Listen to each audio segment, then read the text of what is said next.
si siento que mi opinión está fundamentada, si los datos me dan la razón, si nadie me puede responder a mis preguntas, no me importa ser el único en todo el planeta, me da exactamente igual.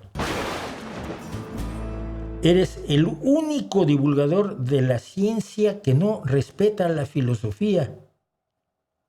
La gata de Schrödinger hasta se puso a estudiar la licenciatura en filosofía. No me digas. ¡Ay, qué tonto soy! El único divulgador. Mira, si tengo razón, no me importa ser el único, no entre los divulgadores de ciencia.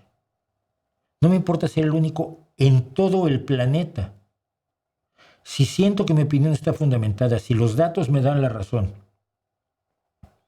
si nadie me puede responder a mis afirmaciones, a mis datos, a mis preguntas, con ningún grado de decencia, de rigor, seré yo el único ante todo el mundo.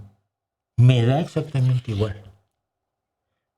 Si por la razón, si por la decencia, si por la honestidad, voy a ser el único. Encantado de la vida. No me impresiona para nada, fíjate. He sido el único en mi familia que es ateo. He sido el único en grandes grupos de amigos que se ha negado a cometer barbaridades. No vas a conseguir que me impresione yo con eso.